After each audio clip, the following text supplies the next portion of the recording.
નમસ્કાર તાલીમાર્થી બહેનો, કોર્સ 2 ભારતીય શિક્ષણ દર્શન અને પ્રવર્તમાન ભારતીય સમાજ કે જેમાં એકમ 3 ની આપણે વાત કરીએ છીએ સમાજશાસ્ત્રીય શિક્ષણની સમાજશાસ્ત્રીય આધારશિલા, જેમાં અગાઉના વિડિયો લેક્ચરની અંદર આપણે સમાજશાસ્ત્રની અર્થ સંકલ્પના એના વિશેનો અભ્યાસ કરી રહ્યા છીએ. આજે હું કેટલાક મુદ્દા વિશે તમારી સાથે વાત કરવાની છું. એના કેટલા મુદ્દા અને મહત્વનો જે મુખ્ય મુદ્દો જેને કહી શકાય કે જે સામાજિક પરિવર્તન અને શિક્ષણ. સામાજિક પરિવર્તન કે જેનો આપણે સરળ અર્થ જો કાઢીએ તો સમાજની અંદર થતા ફેરફારો, આવતું પરિવર્તન એ જાતે થતા ફેરફારો અને કરવામાં આવતા ફેરફારો, જે ચોક્કસ સમયાંતરે પરિવર્તન ફેરફાર થાય છે એને આપણે સામાન્ય અર્થની અંદર સામાજિક પરિવર્તન એવું કહી શકીએ. માનવ વિકાસ કે જે સતત બદલાતો રહે છે, સતત કંઈક ને કંઈક નવા પરિવર્તનો એ આપણે સમાજની અંદર જોઈએ છીએ. પહેલાનો સમય હતો કે જ્યારે સમાજની અંદર આવતા પરિવર્તનોની ગતિ એ પ્રમાણમાં ધીમી હતી, ત્યારે એની સાથે તાલમેલ સાધવો એ કદાચ સરળ હતો, સાધી શકતા હતા. પરંતુ અત્યારનો જે સમય છે એ વિજ્ઞાન અને ટેકનોલોજીનો સમય છે, નૂતન પ્રવાહનો સમય છે અને આપણે સૌ કોઈ જાણીએ છીએ કે એક સેકન્ડે આ દુનિયા એ બદલાતી આપણને જોવા મળે છે. અને એવા આ સમયની અંદર આપણે એની સાથે તાલમેલ સાધવાનો છે, કારણ કે પરિવર્તન એ તો જીવનનો નિયમ છે અને સતત પરિવર્તન એ થયા જ કરે છે. સમાજમાં પણ થાય છે અને લોકોના જીવનોની અંદર પણ થતા હોય છે. આ પરિવર્તનની સાથે આપણે આગળ વધવાનું છે અને કહેવાય છે કે જો બદલાતા સમયની સાથે તમે ન ચાલો, એની સાથે તાલમેલ ન સાધો તો તમે કદાચ પાછળ રહી જશો. અને અત્યારનો આ જે સમય છે એની અંદર તો પાછળ રહી જવું એ આપણને કોઈને પણ પોસાય એવું છે નહીં. એટલે સમાજની અંદર જે આવતા પરિવર્તનો છે એને આપણે સ્વીકારવાના છે. કઈ કઈ બાબતોમાં પરિવર્તન આવે છે તે બધાનો આપણે આગળ અભ્યાસ કરીએ એટલે આપણને ઊંડાણ એનો ખ્યાલ આવશે. તો આજે આપણે વાત કરવાના છે સામાજિક પરિવર્તન. તો એ પરિવર્તન કયા કારણોથી આવે છે, એ પરિવર્તન કોણ લાવે છે અને પરિવર્તનની સાથે કોણ કોણ જોડાયેલું છે. સમાજની અંદર પરિવર્તન આવે તો કઈ કઈ બાબતો એની સાથે જોડાયેલી છે. એમાં પહેલો મુદ્દો આપણે જોવાના છે સામાજિક પરિવર્તનનો અર્થ અને સંકલ્પના. આજના સમયની અંદર આપણે જોઈએ તો જે સમય છે એ ખૂબ જ ઝડપથી બદલાઈ રહ્યો છે. સામાજિક પરિવર્તનની જે અસર છે એ શિક્ષણની પરિપાટી ઉપર પણ થાય છે અને શિક્ષક બનવા માટે આપણે આવા પરિવર્તનો કે જેની માટે કારણભૂત પરિબળો છે તે પરિવર્તનોની બાળકો અને સમાજના અન્ય સભ્યો ઉપર થતી અસરો તેમજ એક સંસ્થા તરીકે શિક્ષણ આ પરિવર્તનોનો પડકાર કેવી રીતે ઝીલે છે અને એ પોતે એ ઝીલવામાં કેવી રીતના સફળ થાય છે એનો આપણે અભ્યાસ એ ચોક્કસ કરવો રહ્યો.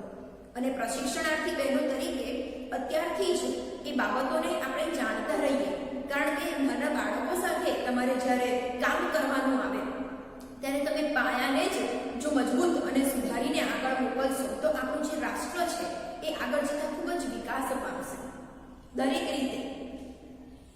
હવે સામાજિક પરિવર્તનનો એક સામાન્ય અર્થ આપણે જોઈએ તો સામાજિક પરિવર્તન એટલે કે સમાજની અંદર આવતા રીત રિવાજો, રૂઢિઓ, વિચારો, માન્યતાઓ અને મૂલ્યોમાં ફેરફાર. સામાજિક પ્રક્રિયા અને સામાજિક સ્વરૂપના કોઈ પણ પાસામાં રૂપાંતર અથવા ફેરફાર થતા આપણને જોવા મળે તો આપણે એને સામાજિક પરિવર્તન એવું કહીએ છીએ. મેકાઇવર અને પેજે સામાજિક પરિવર્તનની એક વ્યાખ્યા આપી છે. માનવ સર્જિત જીવન પદ્ધતિ, મનુષ્યના વલણો અને માન્યતાઓમાં પરિવર્તન આવતું રહે છે. જૈવિક અને ભૌતિક બાબતોમાં માનવ નિયંત્રણથી ઉપરવર્તી પરિવર્તનો આવતા રહે છે અને આ બધા જ પરિવર્તનોની અસર કરતી પ્રક્રિયાને મેકાઇવર જે સામાજિક પરિવર્તન એવું કહે છે. એટલે કે મેકાઇવર જે કહે છે કે સામાજિક પરિવર્તન તો કઈ કઈ બાબતોમાં આવે છે, માનવ સર્જિત જીવન પદ્ધતિની અંદર આવે છે, એમના વલણોની અંદર આવે છે, એમની માન્યતાઓની અંદર આવે છે અને જૈવિક અને ભૌતિક બંને બાબતોની અંદર પણ એ આપણને પરિવર્તન પરિવર્તન જોવા મળે છે. પરિવર્તનની પ્રક્રિયા કે જે નિરંતર ચાલ્યા જ કરે છે. અત્યારે આ પરિવર્તન થયું, એક ચેન્જીસ આવ્યો, ફેરફાર થયો, તો એ ત્યાં જ રહેશે એવું આપણે માની લેવાને કોઈ કારણ છે નહીં. કારણ કે આગળ જતા સમયની અંદર એમાં પણ બીજા કેટલાય ફેરફારો આપણે જોવાના છે. એટલા માટે જ કહેવાય છે કે પરિવર્તન એ નિરંતર ચાલતી પ્રક્રિયા છે. હવે સમાજની અંદર જ્યારે પરિવર્તન આવે ત્યારે જરૂરી નથી કે એ આપણા સારા માટે જ એ પરિવર્તન હોય. એટલે કે પરિવર્તન એ સારું પણ હોય અને નરસું પણ હોય. એ ક્યારેક ઉર્ધ્વગામી પણ હોય અને અધોગામી પણ હોય. આપણને ઉન્નતિના માર્ગ તરફ લઈ જનારું પણ હોય અને અધોગતિ એટલે કે આપણને પાછળના રસ્તે લઈ જનારું પણ બને છે. સામાજિક પરિવર્તન એટલે કે પરિવર્તનનો અર્થ કોઈ પણ હોઈ શકે. એ ક્યારેક પરિવર્તન એ આપણા હિતમાં પણ હોય અને ક્યારેક આપણા અહિતમાં પણ હોય છે. અત્યારના સમયમાં જો પરિવર્તન આપણે સૌથી મોટું જોઈએ તો એ છે મોબાઈલ. મોબાઈલનો ઉપયોગ એ આપણા બધાની માટે કેટલો હિતકારી છે આપણે બધા જાણીએ છીએ. કારણ કે આ વિજ્ઞાન અને ટેકનોલોજીના સમયની અંદર જેટલું ઝડપથી કામ આપણે કરવું હોય તો એ આપણે મોબાઈલ થકી કરી શકીએ છીએ. દેશમાં પરદેશમાં રહેતા આપણા સગાવાલાઓની સાથે પણ આપણે સરળતાથી હવે તો વિડીયો કોલથી આપણે વાત કરી શકીએ છીએ. કેટલું સરળ બની ગયું છે. પણ એની જ સામે એ આપણા હિતમાં છે, પણ એની સામે આપણું અહિત. તો અત્યારથી નાના જન્મેલા બાળકો પણ સતત એ મોબાઈલની અંદર રચ્યા પચ્યા રહે છે, જેને કારણે એમનો માનસિક વિકાસ એ અટકી જતો આપણને જોવા મળે છે. સતત ક્યારેક નાકામની બાબતોની અંદર આપણે મોબાઈલની અંદર જો રચ્યા પચ્યા રહીએ તો આપણો સમય એ વેડફાતો આપણને જોવા મળે છે. એટલે કે સમાજની અંદર આવનારા પરિબળો એ આપણા હિતમાં પણ હોય છે અને આપણા અહિતમાં પણ હોય છે. તો આ બધી વ્યાખ્યાઓને આધારે આપણે સામાજિક પરિવર્તનની સંકલ્પના એ આ રીતના સ્પષ્ટ કરી શકીએ કે સામાજિક પરિવર્તન એટલે કે સામાજિક માળખું, તરાવ, આંતરક્રિયાઓ અને સામાજિક કર્તવ્યોની અંદર આવતા પરિવર્તનો. સામાજિક પરિવર્તન એટલે કે સામાજિક સંબંધોમાં આવેલું પરિવર્તન, જૈવિક અને ભૌતિક બાબતોમાં આવતું પરિવર્તન, અનુકૂલન સાધવા અને વધુ સારો માણસ બનવા માટે કરાતું પરિવર્તન એ પણ એક સામાજિક પરિવર્તન જ છે એમ આપણે કહી શકીએ. હવે ઉત્ક્રાંતિથી લઈને આજ સુધીના જો આપણે માનવ સમાજની વાત કરીએ તો આ સમયની અંદર ઉત્ક્રાંતિ એટલે કે જ્યારથી આપણી શરૂઆત થઈ ત્યારથી લઈને અત્યાર સુધીના સમયની જો આપણે વાત કરીએ તો એમાં માણસની રહેણીકરણી, એના વિચાર, એનો પોશાક, એનું ખાણીપીણી, આ બધી જ બાબતોની અંદર એના આચાર વિચાર બધાની અંદર આપણને પરિવર્તન એ જોવા મળે છે.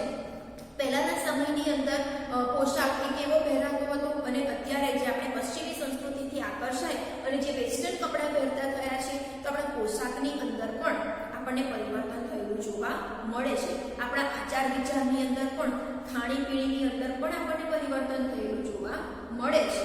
પહેલાના સમયમાં જે સાદું ખોરાક, સુપાચ્ય કહી શકાય એ પ્રકારનો ખોરાક જે લેવામાં આવતો હતો અને અત્યારના સમયમાં આપણે કેવો ખોરાક લઈએ છીએ, pizza, burger, sandwich, French fries, આ બધું કેવા પ્રકારનું આપણે ખાતા હોઈએ છીએ એને આધારે જ કહી શકાય કે પહેલાના સમયમાં અને અત્યારના સમયમાં આ બધી જ બાબતોની અંદર આપણે પરિવર્તન જોઈ શકીએ છીએ. અને સૌથી મોટું સ્વરૂપ એ બદલાયેલું આપણે જોઈએ તો પહેલાનો આદિ માનવ એ આજે અવકાશ માનવ બની ગયો છે. એ સૌથી મોટું સ્વરૂપ કે જે આપણે પરિવર્તનનું કહી શકીએ. પહેલાના સમયમાં માતૃપિતૃ પ્રધાન સમાજ હતો કે જે માતા અને પિતાને એ મહત્વ આપનારું હતું.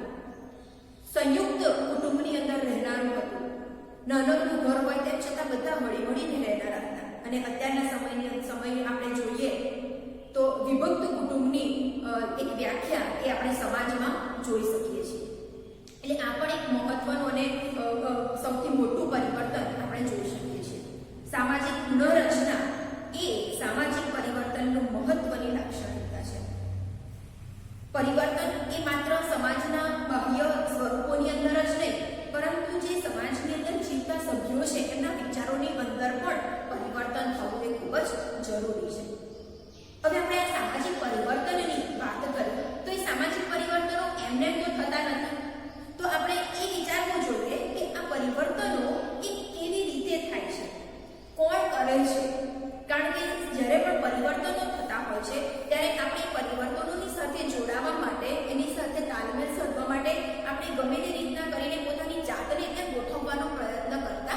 હોઈએ છીએ, તો આવા સમયે આપણે એ અભ્યાસ કરવો જરૂરી બને કે આ પરિવર્તનો લાવે છે કોણ, તો એને અસર કરતા પણ કેટલાક પરિબળો છે.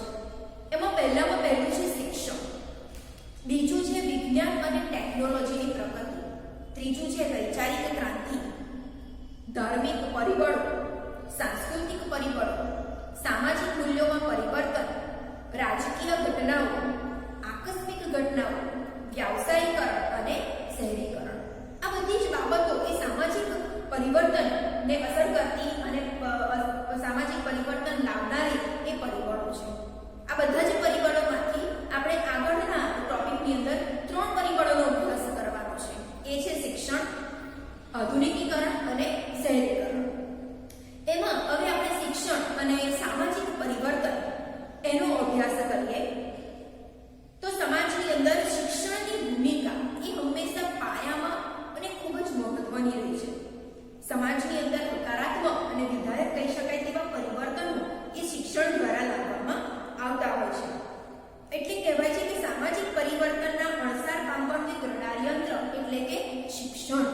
શિક્ષણના માધ્યમથી સમાજની અંદર કેવા પરિવર્તનો આવ્યા છે તેનો આપણે અભ્યાસ કરી શકતા હોઈએ છીએ. આપણી પાસે હંમેશા 2 માર્ગો હોય છે, શિક્ષણ દ્વારા સમાજને બદલવાનો અને બીજું છે બળ દ્વારા સમાજને પલટવાનો. જ્હોન ડ્યુઈ શું કહે છે કે દર પેઢીએ લોકશાહી એ નવો જન્મ લે છે અને શિક્ષણ કે જે દાયણનું કામ કરે છે, જે બાળકને જન્મ પ્રસૂતિની વેદના વખતે જે સ્ત્રીને બાળકને જન્મ અપાવવાનું જે કામ કરે એને આપણે દાયણ કહીએ છીએ. એટલે સોક્રેટિસ જે છે એ પણ શિક્ષણને દાયણ કહે છે કે શિક્ષણનું કામ શું છે, જે નવી લોકશાહી છે, જે નવા પરિવર્તનો છે એને બહાર લાવવાનું, એને લોકોની સમક્ષ પ્રગટ કરવાનું કામ એ શિક્ષણનું છે. પહેલાના સમયમાં એવું હતું કે ઇતિહાસની અંદર સાંસ્કૃતિક પરિવર્તનો એ બધાને માટે યુદ્ધોને જવાબદાર ગણવામાં આવતા હતા કે એના બદલે પરિવર્તન થતા હતા. પરંતુ અત્યારના સમયમાં આપણે જોઈએ તો માનવીના જે દૈનિક જીવનની અંદર જે વિચારો છે, એના જે સાંસ્કૃતિક અને સામાજિક પરિવર્તનો જે છે, એનો જે નવો વિચાર છે એના કારણે પરિવર્તનો આવે છે. એટલે કહી શકાય કે આધુનિક લશ્કરના જે અણુશસ્ત્રો છે ને એના કરતા પણ નવો વિચાર કરવો છે મારે, એનો એક આંચકો એ લોકોના મગજને અને જીવનને વધુ ધક્કો પહોંચાડે છે. અને એનું ઉત્તમ ઉદાહરણ જો કોઈ હોય તો એ છે ગાંધીજી કે જે અડધી સદી સુધી સમાજના નિમ્ન કહેવાતા વર્ગના લોકો માટે એમણે વ્યાપક એવા લોક શિક્ષણનું કાર્ય કર્યું. એમણે ભારત દેશને આઝાદી અપાવવા માટે અહિંસાની લડત લડી. એમણે એક વખત નક્કી કર્યું કે મારે આ કાર્ય કરવું છે અને મારે અહિંસાની લડત લડવી છે. એક નવો વિચાર એમણે સ્ફુર્યો અને લોકો એમની સાથે જોડાયા. એટલે કહેવાય છે કે લશ્કરના અણુશસ્ત્રો કરતા પણ એક નવો વિચાર એ મોટો આંચકો લાવી અને મગજને અને લોકોના જીવનને વધારે અસર કરે છે. એવી જ રીતે સ્ત્રી શિક્ષણ માટે કે જેમાં સ્વામી વિવેકાનંદ અને મહાત્મા જ્યોતિબા ફૂલે જેવા મહાપુરુષોએ પોતાના જીવન દરમિયાન આ એમને વધારે પ્રગતિ સારી કરી શકે એની માટેના એમણે પ્રયત્નો કરેલા છે.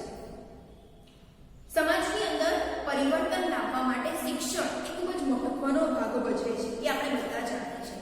પરંતુ જો પરિવર્તન લાવવા માટે શાળાના સીમાડા એ માત્ર એની ચોગાન કે વર્ગના સીમાડા સુધી જો રહી જશે તો ચોક્કસ આપણે સમાજ સુધી પહોંચી શકીશું નહીં. એટલે વર્ગના સીમાડાને ઓળંગવાના છે, ચોગાનના સીમાડાને ઓળંગીને આપણે સમાજ સુધી પહોંચે એ રીતની આપણે પ્રવૃત્તિ કરવાની છે. અને એટલા માટે જ શિક્ષક કે જેને સમાજના પરિવર્તનના અગ્રદૂત તરીકે પણ ઓળખવામાં આવે છે, એટલે શિક્ષક તરીકે આપણે કઈ ભૂમિકા ભજવવાની છે તે આપણે શીખવાનું છે. અને આ પ્રશિક્ષણાર્થીના આજે તાલીમ તમે મેળવી રહ્યા છો એ સમય દરમિયાન જ આપણે બધી જ બાબતોને ગ્રહણ કરી લેવાની છે. આપણે સામાજિક પરિવર્તનનું દર્પણ જ બની રહેવાનું નથી, પરંતુ શિક્ષણનું કાર્ય એ આપણે દર્પણનું જ નથી પરંતુ દીપકનું પણ છે. જે અંધકારમાં છે એને આપણે પ્રકાશની અંદર લાવવાનું છે. એ રીતે પણ આપણે પ્રયત્નો કરતા રહેવાના છે. હવે આગળ સામાજિક પરિવર્તન લાવનાર બળ તરીકે શિક્ષણ. તો શિક્ષણની ભૂમિકા શું છે? તો સમાજની અંદર વિચારોનું, મૂલ્યોનું અને સિદ્ધાંતોનું પરિવર્તન લાવવાનો કોઈ શ્રેષ્ઠ માર્ગ હોય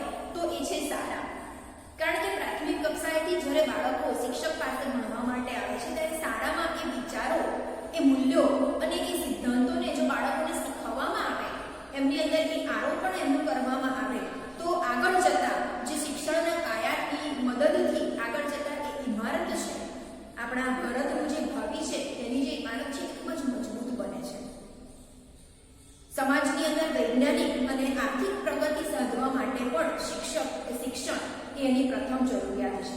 કારણ કે શિક્ષણના માધ્યમથી જ આપણે કૃષિ સુધારણા કરી શકીએ છીએ, ગૃહ ઉદ્યોગો અને ઔદ્યોગિક વિકાસ આપણે કરી શકીએ છીએ. બધાની અંદર શિક્ષણ એ ખૂબ જ જરૂરી બને છે.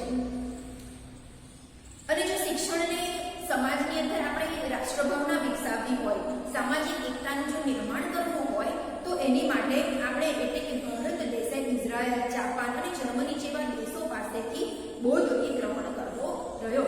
કારણ કે એ દેશની અંદર જે રાષ્ટ્રભાવનાનો વિકાસ છે, જે સામાજિક એકતા છે, એનો વિકાસ થયેલો આપણે જોઈ શકીએ છીએ.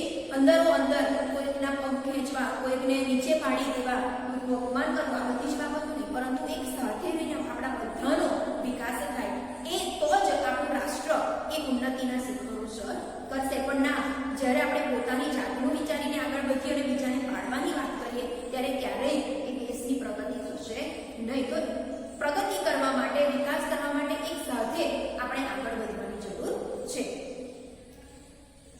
સામાજિક પરિવર્તનોની અંદર સમૂહ માધ્યમોનો ફાળો એ પણ ખૂબ જ મહત્વનો છે. સાહિત્ય છે, સમાચાર પત્રો છે, રેડિયો છે, ટીવી ચેનલો છે, જાહેર ખબરો છે, ઇન્ટરનેટ છે, આ બધાના માધ્યમોથી માનવ સમાજની અંદર રહેલા લોકોના આપણે અભિપ્રાયો, એમના વલણો, એમના મૂલ્યોને આપણે કેળવી શકીએ છીએ.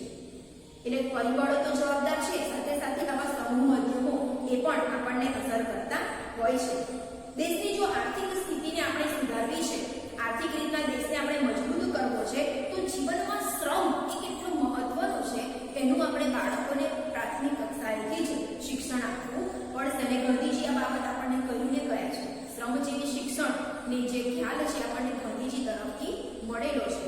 અને જો વિદ્યાર્થીઓ શ્રમનું મૂલ્ય સમજશે, તો જ એ જાણી શકશે કે કોઈ પણ સમાજ એ આર્થિક રીતે કે કોઈ પણ અન્ય ક્ષેત્રે એ શ્રમ વિના પ્રગતિ કરી શકશે નહીં. એટલે વિદ્યાર્થી એ આર્થિક કેવી રીતના આગળ વધાય, તેની માટે શ્રમનું મહત્વ શું છે એ પણ શીખે. આ વાત હતી શિક્ષણ. હવે શિક્ષક એ સામાજિક પરિવર્તન સાથે કેવી રીતના જોડાયેલું છે, તો સૌથી અગત્યનું પરિબળ જો આપણે કહી શકીએ તો એ છે શિક્ષક. શિક્ષક એક કૃષિકાર છે. એનું કાર્ય એ માથા ઘડવાનું છે. શિક્ષકે વિદ્યાર્થીઓની અંદર સામાજિકતાનો વિકાસ કરવાનો છે. આગળ જે વર્તન વ્યવહાર છે એ પોતાના જીવનથી એણે વિદ્યાર્થીઓને દ્રષ્ટાંતરૂપ બનીને સમજાવવાનું છે. શિક્ષકે વિદ્યાર્થીઓની જે નેતૃત્વ શક્તિ છે એની એને તાલીમ આપવાની છે, એની એને પ્રોત્સાહન પૂરું પાડવાનું છે. અને લોકશાહી માટે આવશ્યક એવા જે નાગરિકતાના ગુણો છે એને વિકસાવવા માટે સ્વયં એમણે વર્ગખંડની અંદર અને શાળાની અંદર લોકશાહી ઢબે એ અધ્યાપન કાર્ય કરાવવાનું છે. શિક્ષકે પોતાની જડતાને ખંખેરી નાખીને નવા પ્રયોગો થતા હોય, નવા સંશોધનો હોય એને આવકારવાના છે. શિક્ષકે સામાજિક પ્રવાહોની વચ્ચે રહીને પોતાના મહત્વ, સૂચનો અને પ્રોત્સાહન વડે સામાજિક પરિવર્તનના નેતા બનવાનું છે. અને સમાજની સંરચના માટે એણે ભગીરથ એવા પ્રયત્નો હાથ ધરવાના હોય છે. શિક્ષકે માત્ર પોતાનો જ વિકાસ સાધવાની સંકુચિતતાને ત્યજવાની છે કે મારો જ વિકાસ થાય એવું નહીં, પરંતુ સમાજ માટે સ્વહિતને એણે ગૌણ બનાવી દેવાની છે. અને સમાજના હિતની પ્રવૃત્તિઓની અંદર એક શિક્ષકે જોડાવાનું છે. શિક્ષણનો અધિકાર અધિનિયમ, જે રાઇટ ટુ એજ્યુકેશન એક્ટ 2009ની જે જોગવાઈઓ છે, એ જોગવાઈઓનું અમલીકરણ થાય એની માટે પોતાના શાળાના આચાર્ય સાથે જોડાઈને એના પ્રયત્નો એમણે કરવાના છે કે 6 થી 14 વર્ષના બાળકોને મફત અને ફરજિયાત શિક્ષણ મળે, નિઃશુલ્ક એવું શિક્ષણ મળે, એમને પાઠ્યપુસ્તકની વ્યવસ્થા મળી રહે, એમને ગણવેશની વ્યવસ્થા મળી રહે, એમને શિષ્યવૃત્તિની વ્યવસ્થા મળી રહે. આ બધી બાબતો માટે એમણે સજાગ રહેવાનું છે. અને પોતાની શાળાનો કે પોતાના ગામનો, પોતાના સમાજનો વિદ્યાર્થી એ આ બધી બાબતોથી વંચિત ન રહી જાય એની માટે પણ એણે સજ્જ રહેવાનું છે. સાથે સાથે એસએમસીના જે સભ્યો છે એમનો અને શાળા વચ્ચેનો જે સેતુ એણે મજબૂત બનાવવાનો છે. અને સ્થાનિક જે સમાજ છે એની ઉન્નતિ થાય એની માટેની યોજના પણ એક શિક્ષક તરીકે એ ઘડી શકે છે. શાળાના સ્થાનિક સમાજમાંથી જે શિક્ષણ પ્રત્યેની સૂગ છે એને દૂર કરવાની છે. અંધશ્રદ્ધા, દહેજ પ્રથા, વ્યસન, જાતીય અસમાનતા જેવા દોષો અને કુપ્રથાઓના નિર્મૂલનમાં શાળાની ભૂમિકા એણે શાળાની અંદર એ ભૂમિકા એણે ભજવવાની છે. કે બધી જે ખરાબ બાબતો છે એ પોતાના સમાજમાંથી, પોતાની શાળામાંથી એ દૂર થાય એની માટે પણ